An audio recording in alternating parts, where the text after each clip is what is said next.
You are the number one AI YouTube channel on the planet. I want to start straight up with like, what are the lesser known AI tools that YouTubers should know about to help them create content? Like the obvious ones, these are definitely not under the radar, but like Sora 2 is really good at making like realistic looking people. 11 Labs is really good at making voice clones of yourself. So if you record like a video and you misspeak and you need to go and like say something else, but you don't want to go re-record it, you can just type it into 11 Labs and splice in that audio. That works really well. Runway ML has like a whole suite of really cool AI tools. So if you want to like remove the background on a video that you created and make it look like you're in front of a green screen, you can do that. When it comes to like editing images and like using various images for whether it be social media or images within your videos, things like Nano Banana are really good for, you know, making edits and almost sort of doing the types of things you would do in Photoshop. For me, there are a few sort of like under the radar tools that I use that not a lot of people talk about. Yes. I use a tool called Feedly. I don't know if you're familiar with Feedly, but it's an RSS feed reader where you can go and the way I use it is I go and plugged in like Microsoft's blog, Google's blog, Meta's blog, Apple's blog, TechCrunch's AI feed, Bloomberg's AI feed. I just plug in all of these like tech websites, all of these news websites that talk about AI.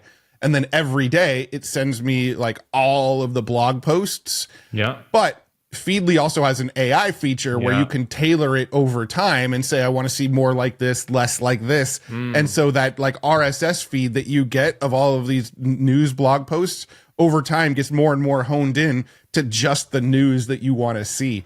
Another tool that I've really had a lot of fun with is a tool called N8N, which is like an automation workflow builder, almost kind of like a much more advanced Zapier or Make.com. But you can get like really crazy with a lot of the automations. So I've been building more and more automations to make things like short form videos easier for me and things like that. Can you talk about that a bit more then? Because yeah, I've seen N8N around, but what's the difference with that versus, like you said, Make and Zapier? Make and Zapier are probably the sort of lowest barrier to entry, probably like the easier ones to sort of understand and use and grasp the first time. Because they don't really need you to understand like what an API is or that sort of thing, right? Like you can just kind of go and press a button to connect to another tool and it just sort of automatically connects.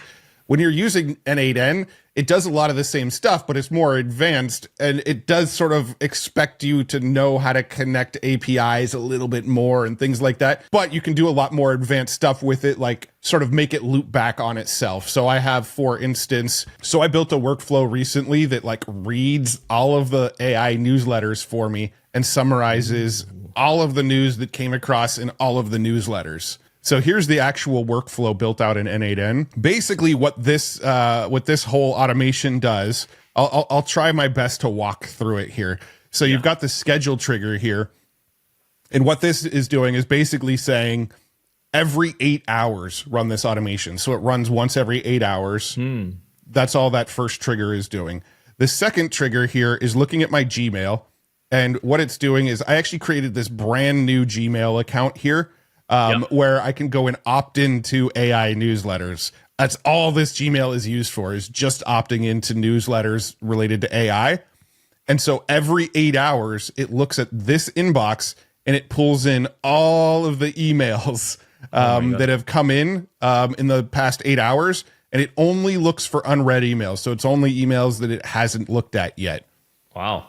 Okay. And then after it does that, it splits off and does two things. So the first thing it's going to do is it's going to go and mark all the emails that it just looked at as read so that the next time it runs this automation, you know, it's not looking at the same emails again.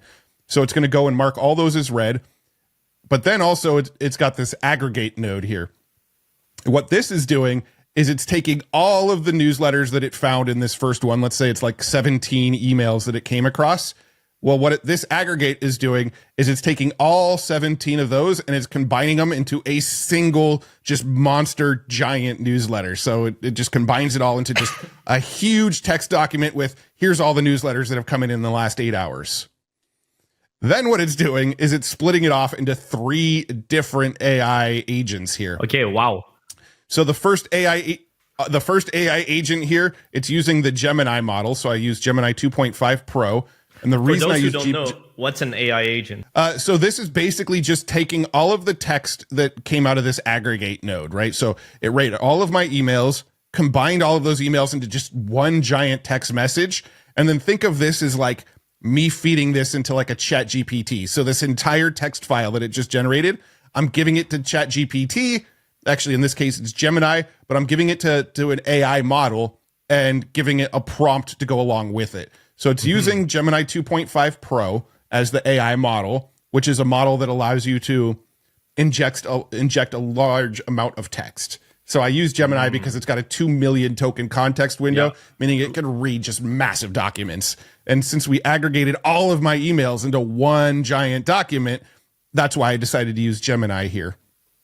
Okay. But in this little AI module here, you can see I gave it this prompt of, here is the content of all the newsletters.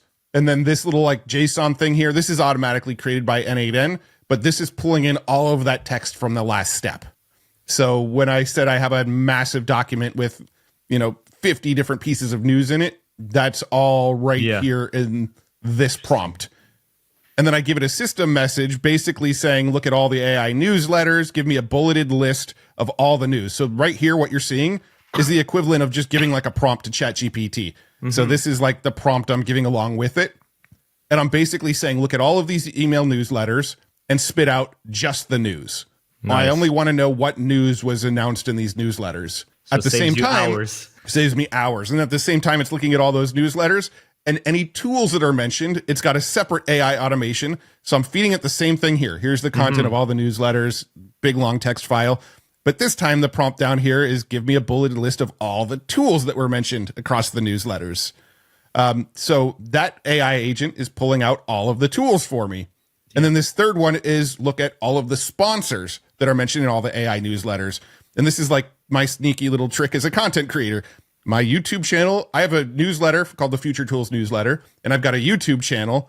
Both of those businesses are powered by sponsorships. So every day I get a giant list of all of these companies that are sponsoring all of these other AI channels, right? So now I've got a list every day of all the AI news that came in the last 8 hours, all of the tools people are talking about over the last 8 hours, and all of the sponsors that were mentioned in all of those newsletters.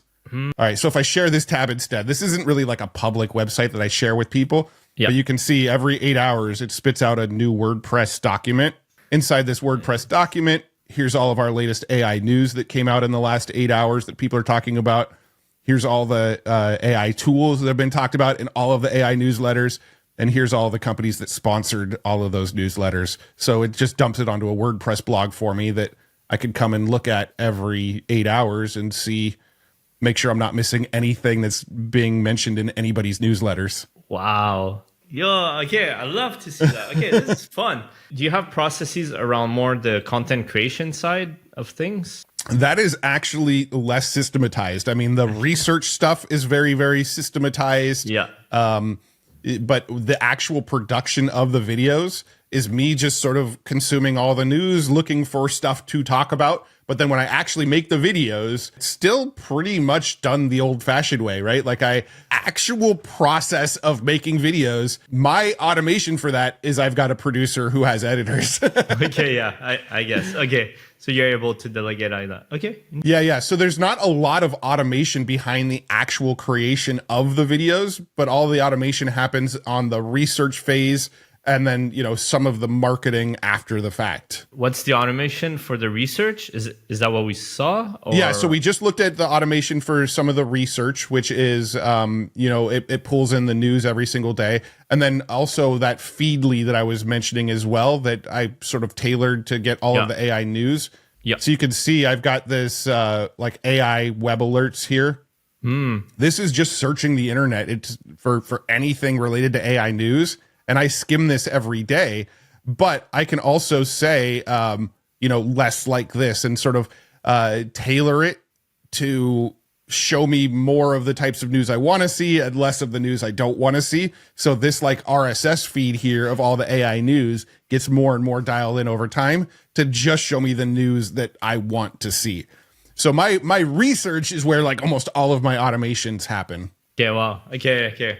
So yeah, you have it all together, summarize, and then you just go through it, and then you create the content. Yeah, so makes sense. And the reason I have both processes is because the newsletters, they're almost always lagging by a day. This RSS feed reader on Feedly is pulling in the most current news. Like right now, this is showing October 28th, but I typically sort it by latest news. So I'm seeing the most popular news here at the top, or the newest news towards the top. And then I use my newsletter automation tool that you just saw to double check to make sure I didn't miss anything. Because every once in a while, this feed reader misses stuff for whatever reason.